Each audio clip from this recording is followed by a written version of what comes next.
ഓം നമോ ഭഗവതേ വാസുദേവായ.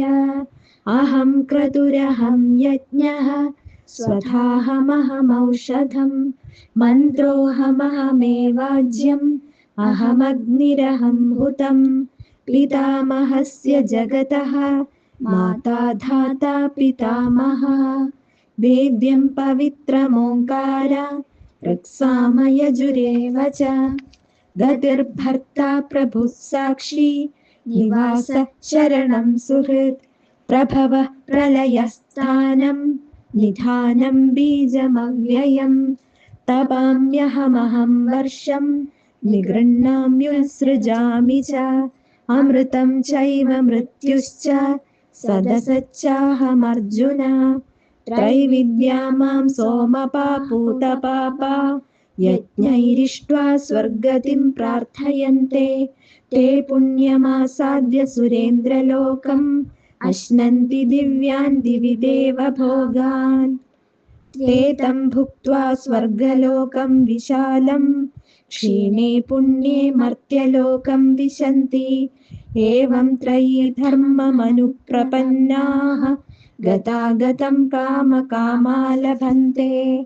അനന്യാശ്ചിന്തയന്തോ മാം യേ ജനാ പര്യുപാസത്തെ തേഷാം നിത്യാഭിയുക്താനാം യോഗക്ഷേമം വഹാമ്യഹം. ഓം നമോ ഭഗവതേ വാസുദേവായ. എല്ലാ സജ്ജനങ്ങൾക്കും നമസ്കാരം. ഇന്ന് നമ്മൾ 16 മുതൽക്കുള്ള ശ്ലോകങ്ങൾ, അതായത് 9-ാം അധ്യായത്തിലെ 16, 17, 18, 19, 20, 21, 22 വളരെ പ്രധാനപ്പെട്ട ശ്ലോകങ്ങളാണ്. അതുകൊണ്ടാണ് 22 വരെ പതിവിലും കൂടുതൽ ശ്ലോകങ്ങൾ എടുക്കാൻ കാരണം. അതിപ്രസിദ്ധമായ ഒരു ശ്ലോകം ഇതിനിടയിൽ വരുന്നുണ്ട്. അപ്പോൾ അതുകൂടി ഇങ്ങോട്ട് കഴിയട്ടെ എന്ന് വിചാരിച്ചു. എല്ലാം പ്രസിദ്ധമാണെങ്കിലും ചിലത് വളരെ പ്രസിദ്ധമാണ്. ഭഗവത്ഗീതയെ പറ്റി വലിയ അറിവൊന്നുമില്ല, അങ്ങനെയുള്ള സാധാരണ ജനങ്ങൾ പോലും കേട്ടിട്ടുണ്ടായിരിക്കും ആ ശ്ലോകം. അത് നമുക്ക് കേൾക്കാം. അഹം ക്രതുരഹം യജ്ഞ സ്വധാഹമഹമൗഷധം മന്ത്രോഹം അഹം ഏവാജ്യം അഹം അഗ്നിരഹം ഹുതം. ഭഗവാൻ പറയുന്നു അർജുനനോട്, അർജുന, ഞാൻ ആരാന്നാണ് നീ മനസ്സിലാക്കിയിരിക്കുന്നത്? ഒരു വണ്ടിക്കാരൻ അല്ലേ? അല്ലെങ്കിൽ എൻ്റെ അമ്മാവൻ്റെ മകൻ, ഇങ്ങനെയൊക്കെ അല്ലേ? എന്നാൽ ഞാൻ എന്താന്ന് ശ്രദ്ധിച്ചോളൂ. ആരാണ് ഞാൻ? ക്രതു അഹം യജ്ഞം അഹം. യാഗം, യജ്ഞം മുതലായവ ഞാനാണ്. സ്വധ, പിതൃക്കൾക്കുള്ള അന്നമാണ് സ്വധ, അതും ഞാനാണ്. ഔഷധം ഞാനാണ്. മന്ത്രം, എല്ലാ മന്ത്രങ്ങളും ഞാൻ തന്നെയാണ്. പിന്നെയോ ആജ്യം അഹം. ആജ്യം, ഹോമത്തെ ദ്രവ്യങ്ങളും ഹോമിക്കുന്നതായിട്ടുള്ള എല്ലാ വസ്തുക്കളും. അഗ്നിയും ഞാൻ തന്നെ, ഹോമിക്കുന്ന ആളും എല്ലാം ഞാൻ തന്നെ എന്ന് പറയുന്നത്. യജ്ഞോ യജ്ഞപതി യജ്വാ യജ്ഞാംഗോ യജ്ഞവാഹന എന്ന് സഹസ്രനാമത്തിലും പറയുന്നുണ്ട്. അപ്പൊ ചുരുക്കം എന്താണ്? ഹരേരന്യദൈവം നമന്യേ നമന്യേ. ഭഗവാൻ അല്ലാതെ വേറൊരു ദൈവമില്ല, ഒന്നുമില്ല, എല്ലാം ഭഗവാൻ തന്നെ എന്ന് പറയുന്നു. പിന്നെ പറയാണ്, ഒന്നുകൂടിയും വ്യക്തമാക്കുന്നു. പിതാഹം അസ്യ ജഗതഃ മാതാ ധാതാ പിതാമഹാം വേദ്യം പവിത്രമോങ്കാരം രക്സാമയജുരേവ ച. അർജുന, പിതാഹം, എല്ലാ ചരാചരങ്ങളുടെയും എല്ലാ മനുഷ്യരുടെയും എല്ലാം പിതാവ് ഞാനാണ്. ജഗത്തിൻ്റെ മുഴുവൻ പിതാവാണ്. മാതാവ് ഞാൻ തന്നെയാണ്. ധാതാ പിതാമഹ, പിതാമഹനും സൃഷ്ടികർത്താവും എല്ലാം എല്ലാം എല്ലാം ഞാൻ തന്നെ. വേദ്യം പവിത്രം ഓങ്കാരം, അറിയപ്പെടേണ്ടവനും ഞാനാണ്. പിന്നെ ഓങ്കാരം എന്നുള്ള ആ മഹാമന്ത്രം ഞാനാണ്. ഋക്സാമ യജുരേവജ. ഋക്സാമ യജു എന്ന് പറഞ്ഞാൽ വേദങ്ങൾ. ഋക്ക്, യജുസ്, സാമം, അഥർവം, ഇങ്ങനെയുള്ള വേദങ്ങൾ. അപ്പം 3 വേദങ്ങളെ പറ്റി ഇതിൽ പറഞ്ഞിട്ടുള്ളൂ. അപ്പോൾ അതിലെന്താ ശങ്കരാചാര്യ സ്വാമികൾ വ്യാഖ്യാനത്തിൽ പറയുന്നു, ച എന്നൊരു പദമുണ്ട്. എന്ന് പറഞ്ഞാൽ ഋക് സാമ യജു, ഋക്ക് സാമം യജുസ മാത്രമല്ല ച അഥർവവും, അതും ഞാൻ തന്നെയാണ് എന്ന് ഭഗവാൻ പറയുന്നു. പിന്നെ പറയുന്നു, ഗതിർ ഭർത്താ പ്രഭു സാക്ഷി നിവാസശരണം സുഹൃൻ പ്രഭവ പ്രളയസ്ഥാനം നിധാനം ബീജമവ്യയം. നമ്മളുടെയൊക്കെ ഗതി, നമ്മളുടെ പ്രാപ്യസ്ഥാനം എവിടേക്കാണ് നമ്മൾ പോകേണ്ടത്, എവിടെയാണ് എത്തേണ്ടത്, നമുക്ക് അത് ഭഗവാനിലാണ് എത്തേണ്ടത്. ഭർത്ത, നമ്മളെല്ലാം ഭരിക്കുന്ന ആള് ഭഗവാനാണ്. പ്രഭുവാണ് ഭഗവാൻ. എല്ലാറ്റിനും സാക്ഷിയാണ്. നമ്മൾ ചെയ്യുന്ന കർമ്മങ്ങളൊക്കെ അവിടെ കാണുന്ന ഒരാളുണ്ട്. നമ്മൾ കാണാതെ ഒളിച്ച് വെച്ച് ചെയ്യാം എന്ന് പറയാറുണ്ടല്ലേ. ആരും കാണാനില്ലെങ്കിൽ കളവും ചെയ്യാം, കക്കുക മുതലായ കാര്യങ്ങളൊക്കെ ചെയ്യാറില്ല. ആരും കാണരുത്, കളനാണെന്ന് മറ്റുള്ളവരെ അറിയരുത്. പക്ഷെ എല്ലാറ്റിനും സാക്ഷിയായിട്ട് ഭഗവാൻ അവിടെ എന്തുണ്ട്, ഇരിക്കുന്നുണ്ട്, എല്ലാം അറിയുന്നുണ്ട്. നമ്മൾ ചെയ്യുന്ന കർമ്മങ്ങളൊക്കെ അതിലൊക്കെ സാക്ഷി ഭഗവാനാണ് എന്ന് പറയുന്നു. പിന്നെയോ പ്രഭവ പ്രളയസ്ഥാനം, എല്ലാറ്റിൻ്റെയും ഉൽപ്പത്തി സ്ഥാനവും എല്ലാം ചെന്ന് ചേരുന്നു ലയം. ഇതൊക്കെ നമ്മൾ കേട്ട പദങ്ങളാണ്. എവിടുന്ന് വന്നു, എവിടേക്ക് പോകുന്നു, എല്ലാം വന്നത് ഭഗവാനിൽ നിന്ന്, എല്ലാം അവസാനം ലയിക്കുന്നതും ഭഗവാനിൽ തന്നെ. നിധാനം ബീജമവ്യയം, എല്ലാം നിക്ഷേപിക്കുന്ന സ്ഥലവും പിന്നെ വിത്തും എല്ലാറ്റിൻ്റെയും മൂലം കാരണവും ഞാൻ തന്നെയാണ് എന്ന് പറയുന്നു. പിന്നെ പറയുന്നു, ഞാൻ എന്താ ചെയ്യുന്നത്? തപാമ്യഹമഹം വർഷം നിഗൃഹാമ്യുത്സൃജാമി ചാം അമൃതം ജൈവ മൃത്യുശ്ചാം സദസച്ചാഹമർജുന.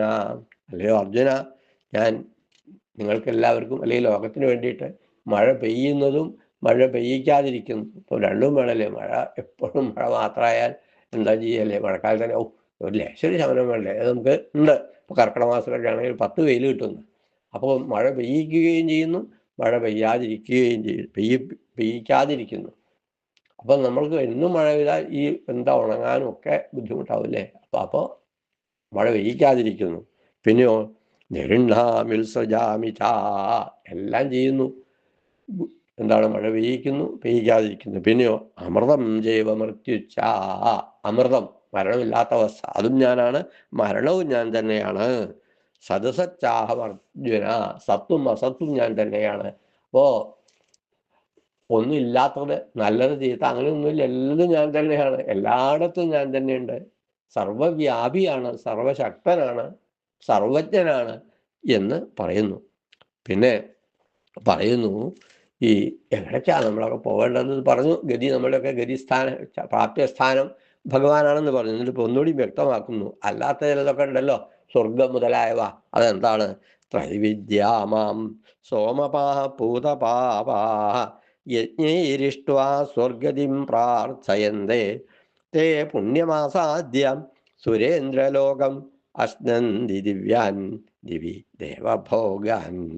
സ്വർഗത്തിലേക്കല്ലേ പോകേണ്ടത്? സ്വർഗത്തിലേക്ക് പോവാം. ത്രൈവിദ്യാമാം സോമപാഹ പൂതപാപാഹ, പാപങ്ങളെല്ലാം നശിച്ച് പുണ്യകർമ്മങ്ങൾ ഇങ്ങനെ ചെയ്താൽ പാപം നശിക്കും. അപ്പം അതിൻ്റെയൊക്കെ ഫലമായിട്ട് എന്താണ്?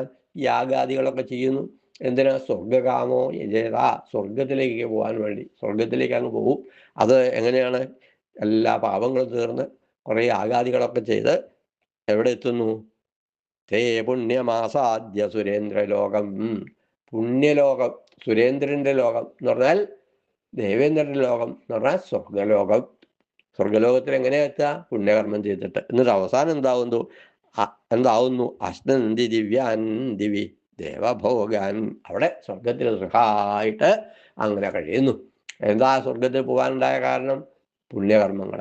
നമ്മൾ സമ്പാദിക്കുന്നില്ലേ പണം, സമ്പാദിച്ചിട്ട് ഡെപ്പോസിറ്റ് ചെയ്യുന്നു. ആ ഡെപ്പോസിറ്റ് എടുത്ത് പിന്നെ സുഖമായിട്ട് ജീവിക്കാം. അതുപോലെ ഈ ലോകത്തിൽ പുണ്യകർമ്മങ്ങൾ ചെയ്ത് സ്വർഗത്തിലെത്തി സുഖമായിട്ട് ജീവിക്കാം എന്ന് പറയുന്നു. എന്നാൽ അതിനൊരു അവസാനമുണ്ട് കേട്ടോ. എന്താ അവസാനം? തേ തം ഭുക്ത്വാ സ്വർഗലോകം വിശാലം ക്ഷീണേ പുണ്യേ മർത്യലോകം വിശന്തി ഏവം ത്രയീധർമ്മം അനുപ്രപന്നാഹ ഗതാഗതം കാമകാമാ ലഭന്തേ. അത് ഒരു ഭാഗവതാചാര്യൻ പറയുണ്ടായിട്ട്, ഇതൊരു ദേവേന്ദ്രൻ്റെ ലോഡ്ജ് കൂടിയ ആണ് ഈ സ്വർഗലോകം എന്നാണ്. അവിടെ നമുക്ക് പോവാം, റൂം എടുക്കാം, സുഖമായിട്ട് താമസിക്കാം.